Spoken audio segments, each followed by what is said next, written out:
হাতত হেংদাং তুলি যুদ্ধ কৰা অসমৰ এগৰাকী বীৰাংগনা যিগৰাকী অসমীয়া গাভৰুৰ সাহস আৰু বীৰত্ব দেখি বিস্মিত হৈছিল মুছলমান সৈন্য 5 বছৰ প্ৰস্তুতি চলাই শত্ৰুক সন্মুখত দেখি যুদ্ধ ক্ষেত্ৰত গৰজি উঠা সাহসী যুঁজাৰু মহিলা আছিল তেওঁ মৃত্যু আৰু জীৱনতকৈ স্বাধীনতা আৰু দেশপ্ৰেমক ডাঙৰ বুলি ভাবিছিল তেওঁ সাহসেৰে যুঁজ দি শত্ৰুৰ তেজেৰে যুদ্ধক্ষেত্ৰৰ ৰাঙলি কৰি প্ৰাণ আহুতি দিবলৈও কুণ্ঠাবোধ কৰা নাছিল ইতিহাসৰ পাতত যাৰ নাম সদায়ে লিখা থাকিব অসমৰ বীৰাংগনা হিচাপে তেৱে আছিল অসম আৰু অসমীয়াৰ স্বাভিমান প্ৰতিপ্ৰেম দেশপ্ৰেম আৰু নাৰী সমাজৰ বাবে উদাহৰণ হৈ ৰোৱা আহোম কুঁৱৰী আৰু এগৰাকী মহিয়সী যুঁজাৰু মহিলা বীৰাংগনা মূলা গাভৰু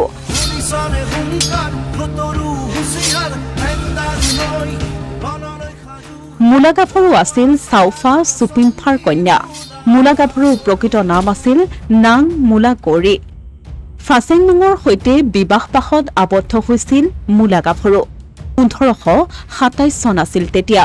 প্ৰথমবাৰৰ বাবে মুছলমানে আক্ৰমণ কৰিছিল অসম এই আক্ৰমণৰ দুই এখনত আহোমসকল জয়ী হয় যদিও 7জনকৈ আহোম বীৰৰ মৃত্যু হয় সেই সময়ত আহোম স্বৰ্গদেউ আছিল চুহুংমুং বা স্বৰ্গনাৰায়ণ মুছলমান সেনাৰ হাতত 7জনকৈ আহোম বীৰৰ মৃত্যুৰ খবৰ পাই তেজ উঠলি উঠিছিল ফাচেংমুঙৰ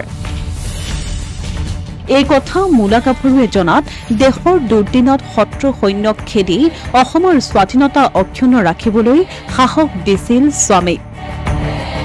এৰাতিৰ ভিতৰত মূলা গাভৰুৱে কবচ কাপোৰ বৈ দিব নোৱাৰাত বিনা কবচেৰে যুদ্ধলৈ যোৱা ফাচেংমুঙৰ তুৰ্বকৰ সেনাৰ হাতত মৃত্যু হয় স্বামীৰ মৃত্যুত শোকত ভাগি পৰা মূলা গাভৰুৱে পণ লৈছিল শত্ৰু সেনাক পৰাজয় কৰি স্বামী হত্যাৰ প্ৰতিশোধ লোৱাৰ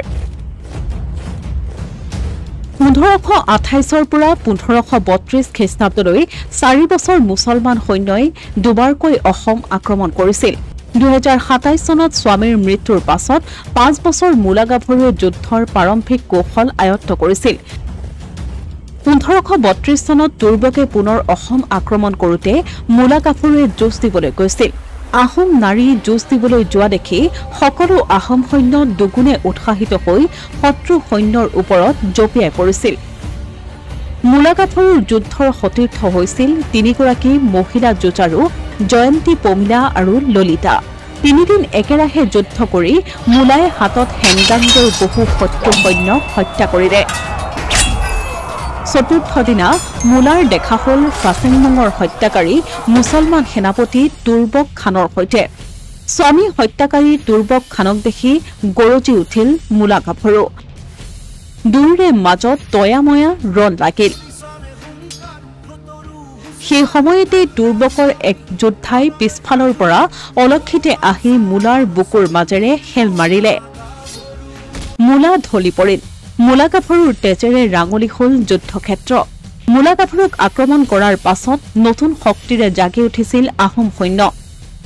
কমসেং বৰপাত্ৰ গোহাঁই নেতৃত্বত আহোম সৈন্যই ডিকৰাই মুখৰ ৰণত মুছলমানক পৰাস্ত কৰে আৰু তুৰ্বক খানক হত্যা কৰে কিন্তু দুখৰ বিষয় যে সেই আক্ৰমণত প্ৰাণ বিসৰ্জন দিয়ে মূলা গাভৰুৱে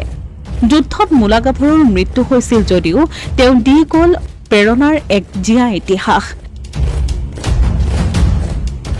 এগৰাকী বীৰাংগনাৰ কাহিনীৰ পাছত আমি লৈ আহিম আন এগৰাকী বীৰৰ বীৰত্বৰ গাথা অসমীয়া প্ৰতিদিন ডিজিটেল ডেস্ক